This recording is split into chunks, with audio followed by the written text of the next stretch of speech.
Y pues a mí me deja reflexionando sobre esta cuestión de la rentabilidad social.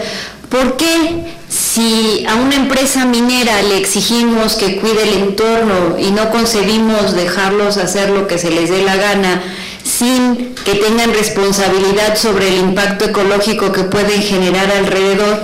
¿Por qué en el caso de los medios de comunicación nos cuesta tanto trabajo a veces hacer entender a estos concesionarios o empresarios que prestan un servicio público y que las ganancias económicas no pueden estar por encima del servicio público que deben prestar? Así como exigimos responsabilidad social a cualquier empresario con respecto de los productos que genera, que emite, que deben cubrir ciertas normas, que deben apegarse a criterios para no afectar la salud, por ejemplo, de los consumidores. En el caso de los medios de comunicación, debemos entrar en la dinámica de priorizar esta responsabilidad social y esta rentabilidad social por encima de las ganancias económicas. El hecho de que sean empresas no los exime de la responsabilidad que como servicio público tienen, y sobre todo, ya lo decía también la senadora Elizondo y lo retomó Gabriela, con respecto del interés superior de la niñez. Parte de los derechos de las audiencias tienen relación con proteger a las audiencias infantiles, y en este momento tenemos una protección horaria que es más bien desprotección, que de verdad es para que tengamos vergüenza mundial, mientras en todas las legislaciones el horario de protección a los niños concluye a las 8 de la noche y en algunas legislaciones hasta las 10 de la noche, en la nuestra concluye a las 4 de la tarde. Y como les decía en la mañana en la inauguración, la verdad es que en la Asociación Mexicana de Defensorías de las Audiencias nos congratulamos de haber conseguido este amparo que va a obligar, si es que la Secretaría de Gobernación no interpone un recurso de revisión, a que reformulen estas barras horarias. Vamos a pasar con el doctor Felipe López de Neroni, quien es licenciado en Ciencias de la Comunicación por la Facultad de Ciencias Políticas y Sociales de la UNAM. Obtuvo la maestría y concluyó los estudios de doctorado en Teoría Política y Social en la Universidad de Cambridge, Gran Bretaña. Actualmente es profesor titular de tiempo completo en la UNAM, fue director general de Radio Universidad Nacional, director general de Difusión Cultural de Información de la Procuraduría Federal del Consumidor y coordinador de Documentación y Divulgación Jurídica del Tribunal Electoral del Distrito Federal. Fue el primer mediador de las audiencias para las 17 estaciones del Instituto Mexicano de la Radio y es defensor actualmente de la audiencia de Canal 11 desde septiembre de 2014. Doctor. Adriana, muchísimas gracias, muchos saludos a todos, muchas gracias por estar aquí con nosotros, senador, un placer, pues miembros de la mesa, colegas y amigos que están aquí en la audiencia. Siempre que se abra algún foro de esta naturaleza, creo que es fundamental participar desde dos puntos de vista, como la función que cumplo en Canal 11, que me parece que es algo sobre lo que hay que reflexionar, porque ya están dándose algunos frutos que vale la pena discutir, pero también me interesa desde el punto de vista académico, como investigador, como profesor, porque tiene que ver fundamentalmente con la idea de construir democracia. Si algo caracteriza el espíritu de la democracia, no es solamente el formalismo electoral o los modelos de división de poderes, que desde luego son importantísimos, sino que es el único régimen que está pensado en términos de un espacio público.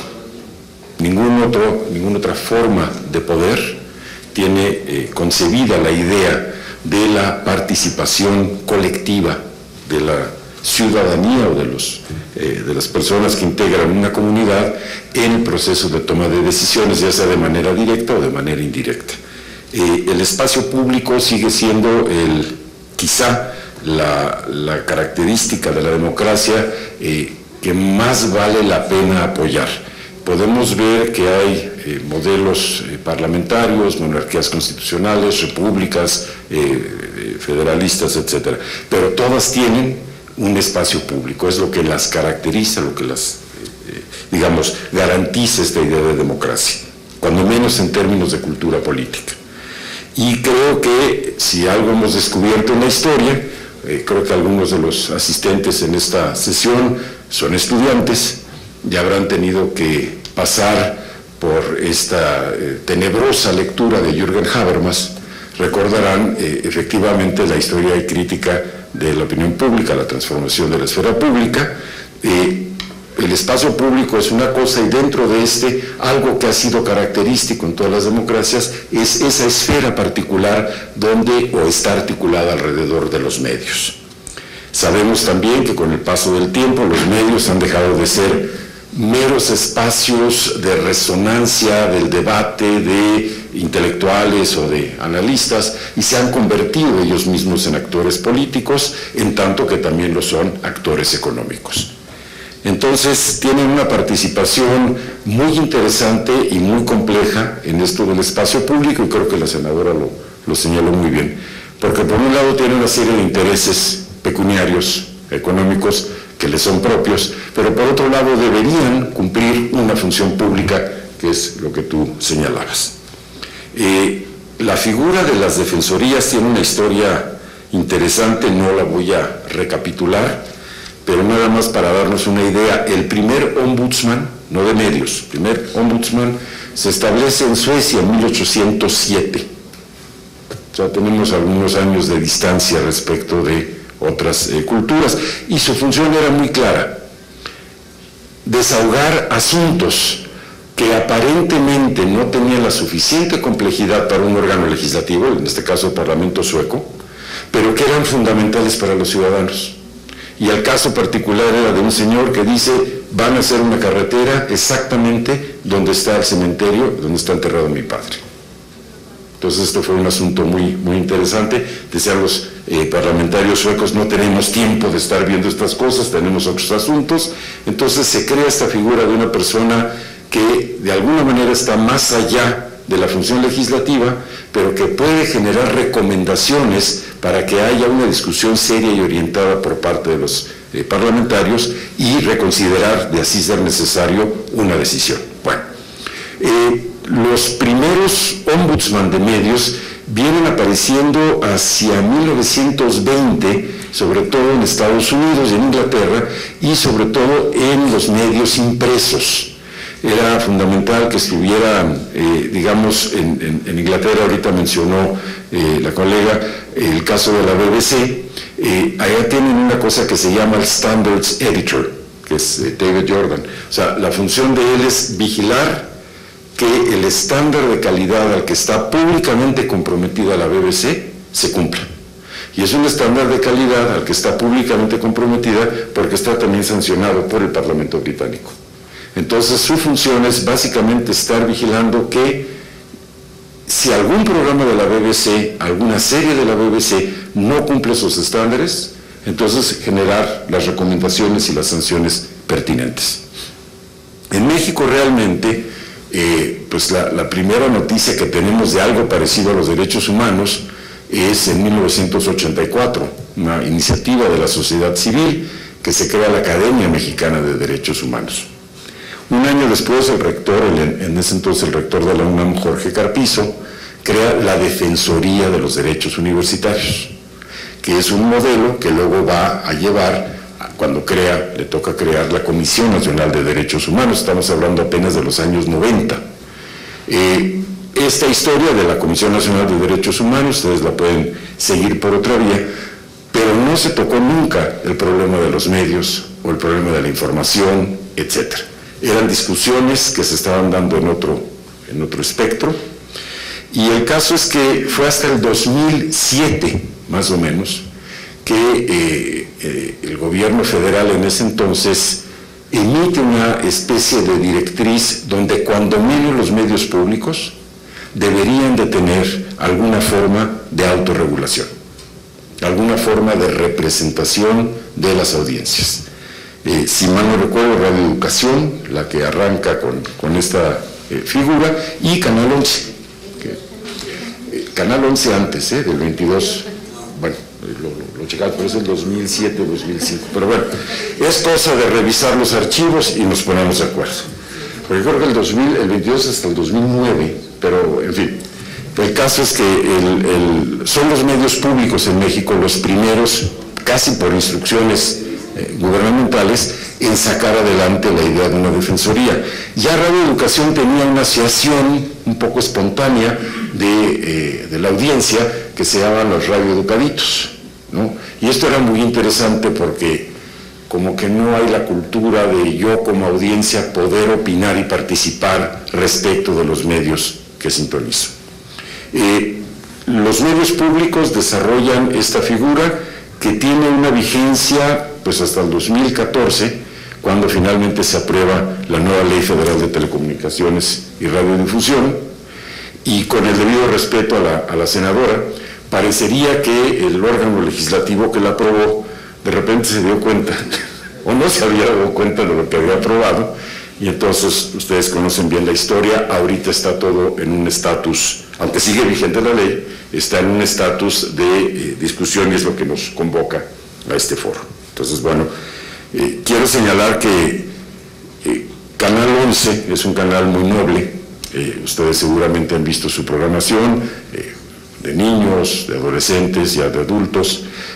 Tiene, como todo medio de información, claroscuros, tiene espacios muy críticos, muy abiertos, otros que parecerían muy oficialistas, pero lo cierto es que es un canal que no está guiado por la lógica pecuniaria, no le está apostando a tener anuncios que determinen qué tipo de programación va a generar, etcétera, sino que tiene una propuesta emanada directamente del modelo de la Secretaría de Educación Pública y su vínculo con el Instituto Politécnico Nacional. Y seguramente saben que además con esta convergencia digital, ahora Canal 11 tiene un canal digital exclusivo para niños, que es el canal 11.2, es 24/7, programación pensada para público infantil. Recientemente también echó a andar un Consejo Ciudadano. Esto debió haber sido quizá mucho antes, pero bueno, la ley lo marca. Es un consejo integrado por diferentes personalidades, entre otros está Julieta Fierro, Miguel León Rojas, el que fue secretario de Educación, Limón Rojas, de Educación Pública. Hay otras personalidades ahí muy interesantes, y la idea es un poco discutir efectivamente cuál es la propuesta programática de Canal 11 para la sociedad mexicana actual.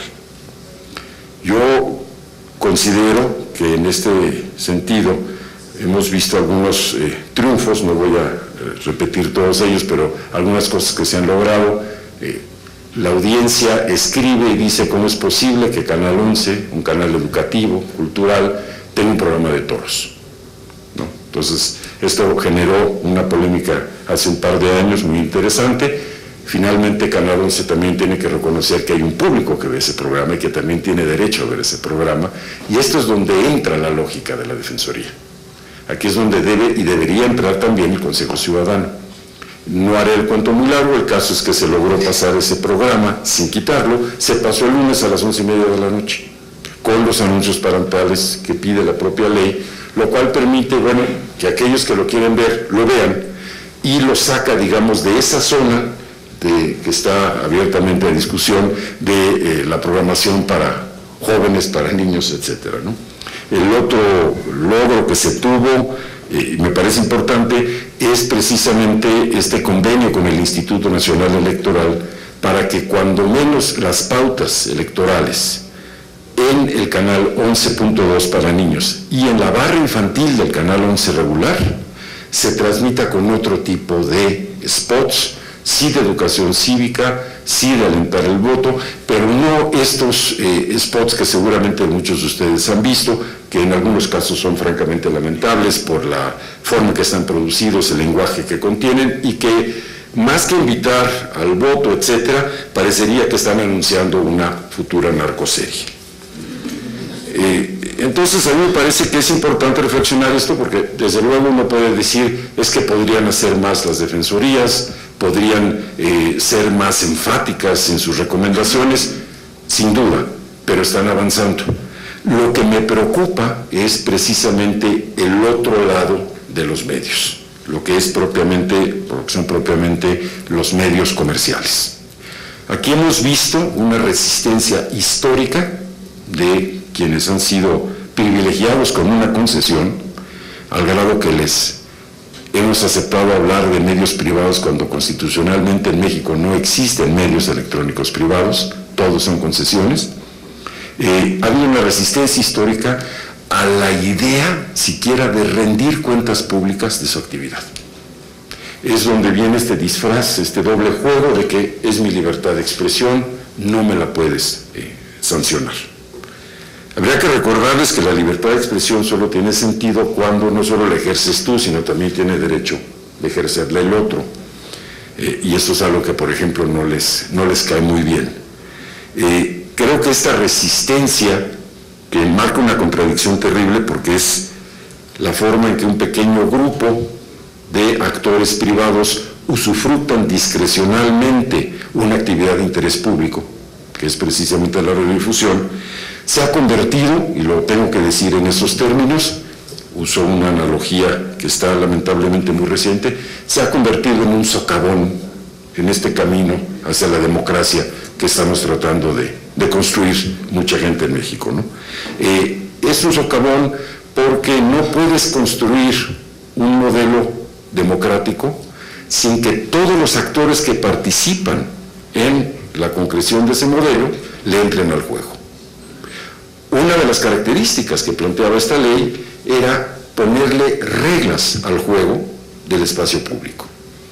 No hay en ningún momento de la Ley Federal de Radio y Televisión, de los lineamientos de las defensorías, etcétera, un solo argumento que pudiera tomarse como atentatorio contra la libertad de expresión.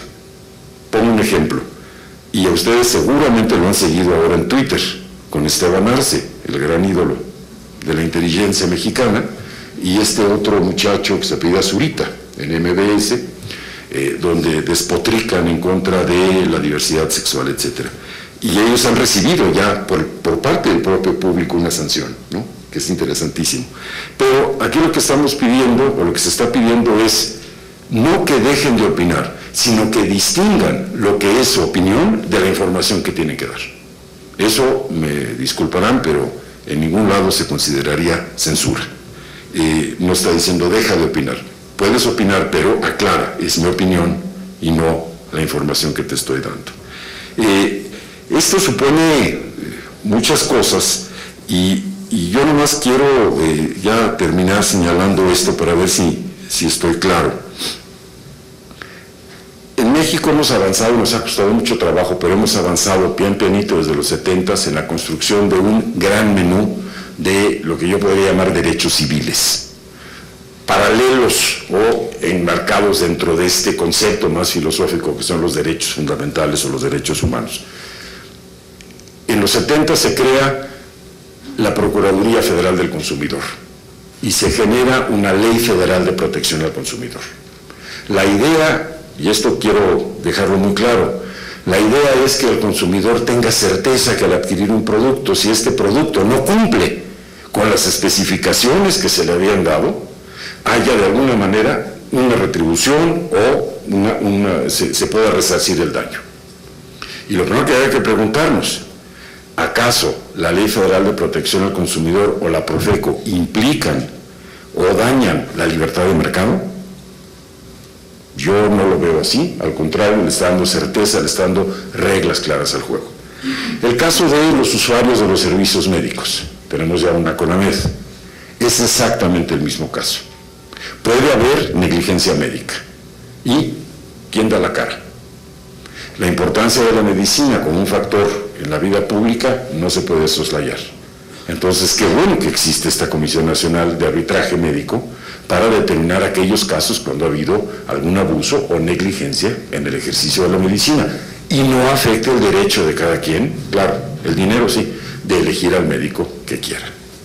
Tenemos recientemente las Procuradurías para la Protección del contribuyente, que es también algo muy importante, porque a veces el SAT se le va el avión y nos quiere cobrar más de lo que debe. Entonces, tenemos que tener de alguna manera un estado de defensión, no podemos estar en indefensión. E incluso para los usuarios de los servicios bancarios, ahí está el Conducef, la Conducef. Es decir, tenemos una gama de actividades que afectan la vida pública, a las que se les están dando ciertas reglas del juego, no para limitarlas, sino para que todo el mundo pueda saber exactamente a qué tengo derecho, hasta dónde puedo llegar, hasta dónde pueden llegar ellos y quién puede sacar, digamos, la cara por mí como alguien afectado cuando alguien ha sido vulnerado. Más aún, felicitaría a este cuerpo legislativo porque recientemente aprobaron lo mismo para los usuarios de las líneas aéreas, ¿no? Entonces estamos viendo, a ver, consumidores, usuarios de servicios médicos, usuarios de servicios bancarios, contribuyentes, viajeros. Bueno, ¿y las audiencias? ¿Están hechas de qué? ¿No son seres humanos, no son ciudadanos, como dices tú? ¿Son puntos de rating? Entonces son abstracciones estadísticas para ver si conviene o no poner más escenas de sexo, más escenas de violencia. Como que ese criterio me preocupa, y lo digo sinceramente, que un órgano legislativo, a excepción hecha de muchos senadores y diputados, no se quiera poner, digamos, sobre la mesa de la discusión la importancia que tiene concebir a la audiencia como los ciudadanos, que son los mismos que también salen a votar. Entonces sí creo que es una urgencia, es urgente que ahora que se discuta esta minuta, pues ojalá se puedan hacer patentes estas inquietudes, porque un órgano regulador autónomo, un sistema de defensoría y una ley federal que contiene un número de artículos donde se establecen los derechos mínimos de la audiencia, lejos de ir en contra de la libertad de expresión, desde mi punto de vista, la fortalece al darle certidumbre y reglas del juego a todos los actores. La comunicación siempre será de doble vía y no nada más del emisor hacia el receptor. Muchas gracias.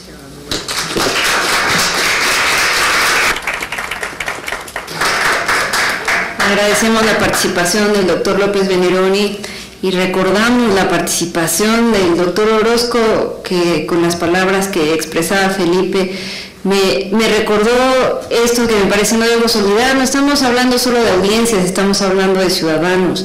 Y agregaría yo que precisamente por la importancia de las representaciones en los medios de comunicación, por la importancia para informarnos, porque del derecho a la información y de tener información disponible dependen muchas de nuestras decisiones, elecciones, el ejercicio de otros derechos. Podemos hablar de una ciudadanía comunicacional. Está en juego precisamente muchos de nuestros derechos ciudadanos. No solamente se trata de protegernos o no de los contenidos que vemos en televisión, es de que se generen las condiciones suficientes y adecuadas para que tengamos acceso a información útil, veraz, oportuna y que además se nos proporcione de manera respetuosa, porque a lo mejor Esteban Arce o el señor Zurita tendrán derecho de exponer sus opiniones, pero tienen que hacerlo de manera respetuosa. No pueden ofender al público y no pueden hacer comentarios sexistas, porque eso además está contra la ley. Porque en este momento, a pesar de que los lineamientos estén suspendidos, a pesar de que los medios estén pretextando esta suspensión de los lineamientos para no tener defensores a disposición de sus audiencias, es una ley en plena vigencia y es una ley que se vulnera todos los días mientras las audiencias no tengan esos defensores para recibir sus quejas, para analizarlas y para fungir como este puente de diálogo con los generadores de contenidos. Así que estamos llegando prácticamente al final de nuestra jornada de reflexión. Les preguntaría, les cedería la palabra a todos ustedes si tienen preguntas, comentarios, opiniones. El eterno silencio del salón de clases. Es que se están animando, hace rato también tardaron, pero finalmente se animaron. Yo sé que se van a animar. Todavía tenemos un tiempecito antes de pasar al cierre o a la clausura de nuestro evento. Para quien haga preguntas habrá un refrigerio, ¿no es cierto? Hay para todos en cuanto terminemos.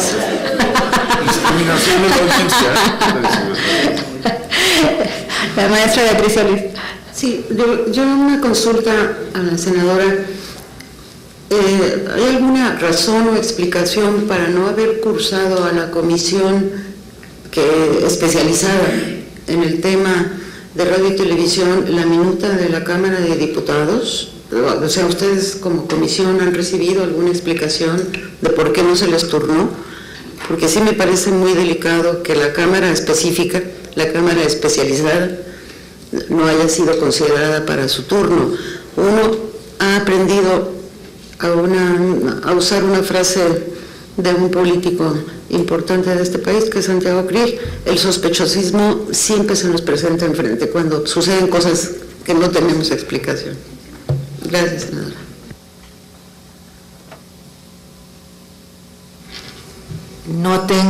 No sé por qué. Esto fue antes de cambiar la presidencia. Nos dimos cuenta y luego cuando empezó este periodo quisimos hacer eso porque se me hace muy raro que algo que le compete más al RTC que las otras dos comisiones, o a lo mejor también están involucradas, pero más a la RTC, pero ya le mandamos el oficio por el presidente de la comisión, al presidente del Senado. Espero recibirla porque sería muy triste no la pudiéramos ver nosotros.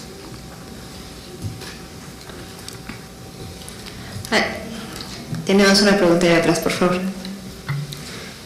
Senadora, fuera tan amable, Alejandro Olvera, a sus órdenes.